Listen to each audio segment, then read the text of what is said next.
Hello student, स्वागत है आपका हमारे यूट्यूब चैनल एजुकेशन गुरुदेव में।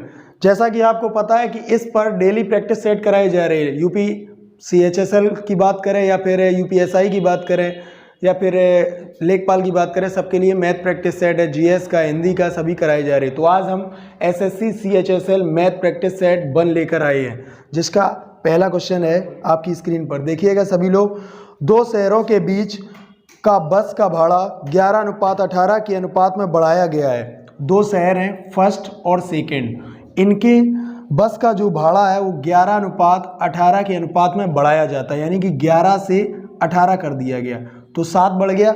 और उसने ये कहा गया यदि मूल भाड़ा 550 रुपये है तो 11 जो है ये मूल भाड़ा है, तो मूल भाड़ा है 550 रुपये, तो 11 एकम 11, 11 पचे 55, यानी कि 1 यूनिट की बराबर वैल्यू है 50 रुपये। फिर कह रहा भाड़े में कितनी वृद्धि हुई, और भाड़े में कितनी वृद्धि हुई, 7 की वृद्धि। तो 1 बराबर 50 तो 7 बराबर कितना हो जाएगा, तो स्टूडेंट 7 बराबर हो जाएगा 7 पना 35, यानी कि 350 रुपये। यही हमारे सवाल का आंसर है। तो इस सवाल का सही आंसर है option number A is the correct answer, 350। अगला क्वेश्चन देखिएगा। अगला क्वेश्चन है दोस्तों, दो संख्याओं का लासा इनके मासा का 40 गुना है। तो लासा और मासा, तो मासा को हम लोग कहते हैं हाईएस्ट कॉमन फैक्टर और लासा को कहते हैं LCM। तो ये बोला गया है लासा इनके मासा का 40 गुना है, तो मासा 1 है तो ये 40 गुना हो जाएगा, तो 40 हो गया। यदि दोनों संख्याओं का गुणनफल 1440 है, यानी कि दोनों संख्याएं, तो लासा हमने इसको मान लिया, लासा को 1x और इसको मान लिया 40x, तो दोनों संख्याओं का गुणा, दोनों संख्याओं का गुणनफल दिया गया 1440, तो दोनों संख्याओं का गुणनफल, यानी कि दोनों संख्याओं का गुणनफल, तो दोनों संख्याओं का गुणनफल जो दिया गया है वो 1440।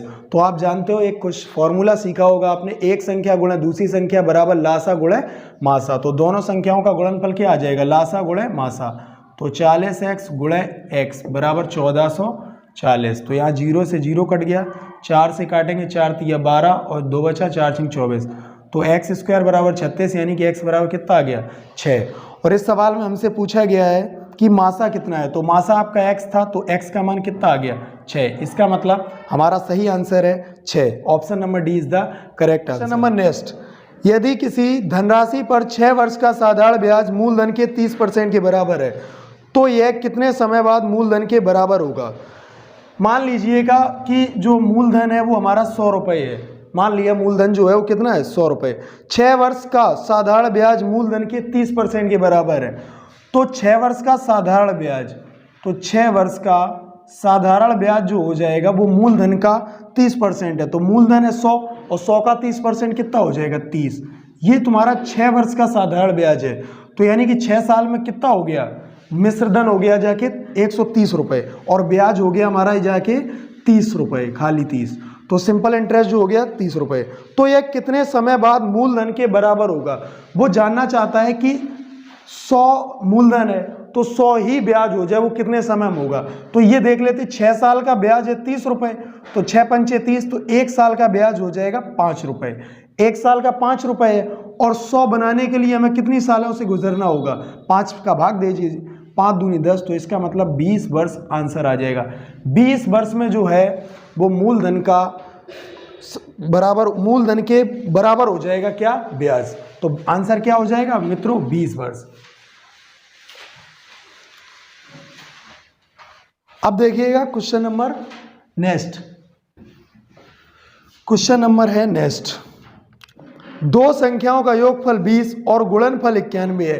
तो दो संख्याएं x और y, इनका योगफल है 20, तो x + y बराबर 20 और गुणनफल है 91, तो x y बराबर 91। तो कह रहा है कि उनके व्युत्क्रमों का योगफल क्या होना चाहिए। व्युत्क्रम मतलब होता है 1/x + 1/y, इसका मान पूछा गया। बहुत आसान प्रश्न है, क्या करेंगे, इसमें इसका भाग लगा दीजिएगा, इसका लासा ले लो, तो y + x/xy, तो व्युत्क्रम y + x का मान कितना है 20 और xy का मान कितना है 91, काट कर दीजिए, तो यहाँ से कटेगा क्या, 13 × 7 = 91, किसी से नहीं कटेगा, तो 20/91, option number b is the correct answer.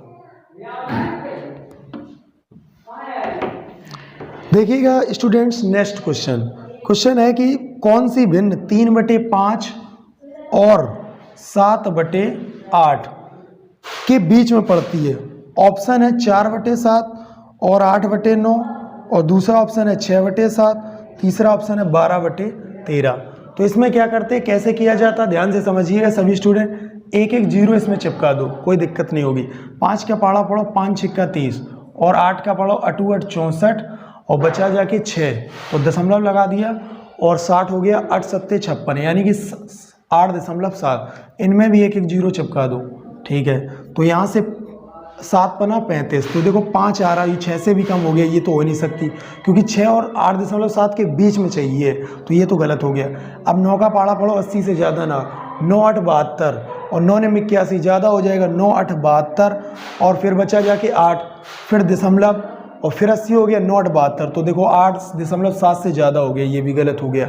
इसमें करो 7 का पाड़ा पढ़ो 7 8 56 बचा 4 तो हो गया 40, दशमलव लगा दिया 40 हो गया 7 पना 35। तो देखो ये 8.5 इससे पहले है, तो ऑप्शन नंबर कौन सा सही है, third option is the correct answer. तो इसका आंसर हो जाएगा 6/7, option number c is the correct answer. इसको चेक करने की अब ज़रूरत ही नहीं है क्योंकि जब आंसर आ चुका है, ठीक है, ठीक।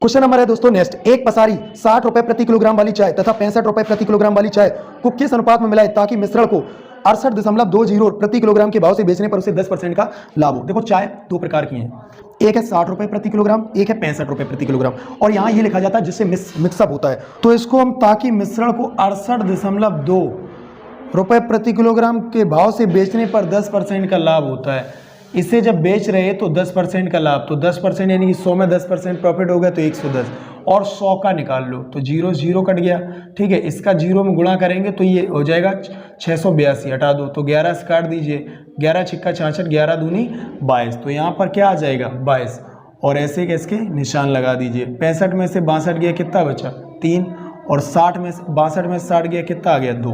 यही उसने पूछा है कि किस अनुपात में चाय के मिलाना चाहिए, तो 3:2, option number A is the correct answer. दोस्तों नेक्स्ट प्रश्न, अब देखिएगा नेक्स्ट प्रश्न। क्वेश्चन है 36 किलोमीटर प्रति घंटा की चाल से चलने पर 75 मीटर लंबी रेलगाड़ी उसी दिशा में 18 किलोमीटर प्रति घंटा की चाल से चलने वाली 125 मीटर लंबी रेलगाड़ी को पार करने में कितना समय लगेगा। तो देखिए स्पीड है, चाल है 36 किलोमीटर प्रति घंटा की चाल से चलने वाली 75 मीटर लंबी रेलगाड़ी। तो रेलगाड़ी की लंबाई आप सभी लोग एक चीज़ जानते होंगे, चाल बराबर दूरी बटे समय, यही फॉर्मूला लगता है रेलगाड़ी वाले सवालों में। तो 75 मीटर है तुम्हारी रेलगाड़ी की लंबाई और इसे 36 किलोमीटर प्रति घंटा, ये है मीटर में और ये है किलोमीटर प्रति घंटा में। तो यहाँ से क्या होगा दूरी और बटे चाल, दूरी बटे चाल तो समय आ जाएगा टाइम। तो यहाँ से 75 बटे 36 को हम बनाएंगे मीटर प्रति सेकंड में, 5 गुणे 18 तो 5 से काट दीजिए, 5 एकम 5 पचम 25, 18 दूनी 36 तो 15/2 सेकंड का समय लगा में। अब वो ये कह रहा है कि और उसी दिशा में 18 किलोमीटर प्रति घंटा की चाल से चलने वाली 125 मीटर लंबी रेलगाड़ी को पार करने में कितना समय लगेगा उसी दिशा में। तो सीधी सी बात, जब एक ही दिशा में जाए तो क्या होता है चालें घट जाती हैं, जब विपरीत दिशा में जाता है तो चालें जुड़ जाती हैं। तो अब उसमें ये पूछा गया कितना समय लगेगा, तो चालें घट जाएंगी और दूरी तो टोटल हो जाएगी, यानी कि पहली रेलगाड़ी की दूरी और पहली रेलगाड़ी की लंबाई और दूसरी रेलगाड़ी की लंबाई दोनों की दूरी को कवर करेगा। तो पहली की 75 है और दूसरी की है 125 और किस स्पीड से करेगा, पहले का देखो पहले की स्पीड थी 36, दूसरे के 18 कर दो, 75 और ये 200 हो गया बटे 18 यहाँ पर हो गया, लेकिन ये किलोमीटर प्रति घंटा में तो 5/18, 18 से 18 कट गया, 5 चौको 20।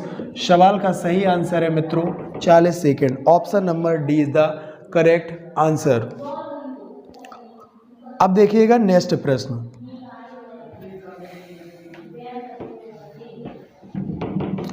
यदि किसी बेलनाकार वस्तु के वक्र सतह का क्षेत्रफल 616 है और ऊंचाई 14 सेंटीमीटर है तो त्रिज्या ज्ञात कीजिए।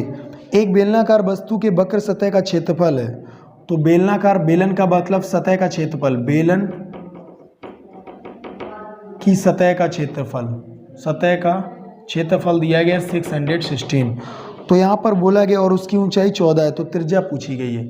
तो आप जानते हो 2 पाई आर एच बराबर 616। 2 पाई का मान है 22/7, आर का मान नहीं पता, ऊंचाई दी गई है तुम्हें कितनी, 14 सेंटीमीटर बराबर 616। काट दीजिएगा तो 7 दूनी 14 और 22 से काट दो तो 22 तिया 66, 22 तिया 66 ज़्यादा हो जाएगा, 11 से काटो, 11 दूनी 22 और 11 पचे 55 और 11 छिक्का 66 और 2 दूनी 4 दूनी 8, 8 सत्ते 56। तो यहाँ से हमारा जो आ गया आर बराबर कितना आ गया, 7 सेंटीमीटर। तो इसकी जो त्रिज्या है वो हो जाएगी option number b is the correct answer, 7 centimetre. ठीक है मित्रों, इस तरीके से हमने काफ़ी क्वेश्चंस कंप्लीट करा ली। इसका नेक्स्ट वीडियो जो आएगा सेकंड पार्ट वो कल आएगा, तो उसको भी देखना मत भूलिएगा। आज इसको पूरा कंप्लीट करके देखिएगा और समझिएगा और हमें कमेंट बॉक्स में बताइएगा कैसा लगा आपको वीडियो, और वीडियो को लाइक और चैनल को सब्सक्राइब करना मत भूलिएगा। Thank you so much.